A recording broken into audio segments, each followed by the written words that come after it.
things we need to know before we continue to calculate depreciation.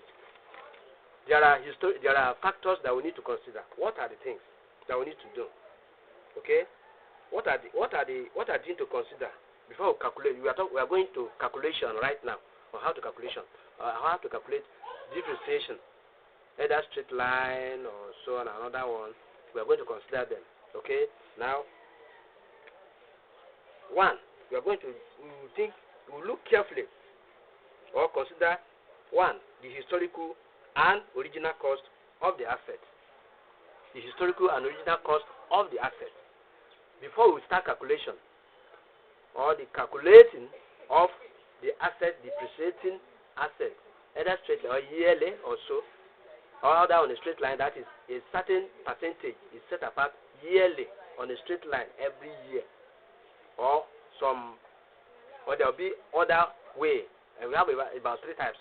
So factors to consider are one, the historical and original cost of the asset. Then another one, the estimated useful life of the asset. Okay, which is going to talk about maybe in 5 years time, maybe in 2 years time, or 5 years time, or 10 years time. The usefulness of that asset. We are going to consider that one, the historical and the distance and the cost of the deal and the value or the estimated distance of the asset, that the estimated use life of the asset. Then the third one is the residual or the scrap. We're going to consider the scrap of the asset concerned. Okay, the scrap value of the asset. Okay, because we are going to do the multiplication, we are going to do all it takes or do the calculation on that, because the percentage or the usefulness over the number of years times what we are going to describe. I think that is one of the formulas. So that is the third one. That is the residual. Residual simply means the scrap. So scrap asset. We have scrap some of these assets that are old already. They call them scrap. Residual scrap value of the asset. Then the fourth one is the devaluation or the depreciation rate of the asset. Is it 10%? Is it 20%? How is set aside to depreciate it every year? We are going to consider that one. Then the company's depreciation policy. Companies differs. Their policy to depreciation differs. The application differs. Okay, either they use straight line, which is generally used by companies. That's why I emphasize on straight line. Majorly used by companies because it's very straight. Okay, now, and of course, easy to calculate. Okay, so that is another one. That is the company's policy, depreciation policy. Companies differs. Their approach to depreciation differs, and their method differs. Okay, now another one is where. Okay, so that's the fourth one. Then the company's policy. Now, where the estimated life of the asset is given, then the depreciation rate could be calculated.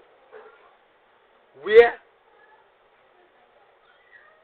a situation where the estimated life of the asset is given, then there are certain ways we calculate that, where we are going very soon to talk about. Now, let's talk about that one now. Now, this is the formula.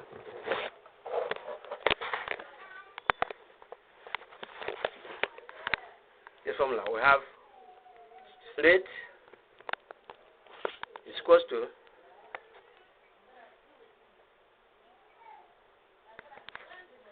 %100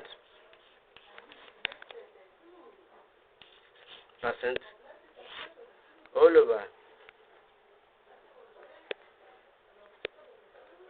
over the estimated life of the asset, all over the estimated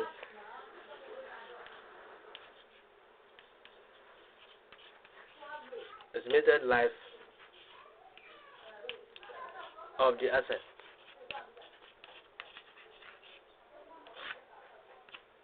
Okay, Now, this is the formula there. Rate is equals to 100% all over. That's rate is equals to 100% all over the assets. Okay.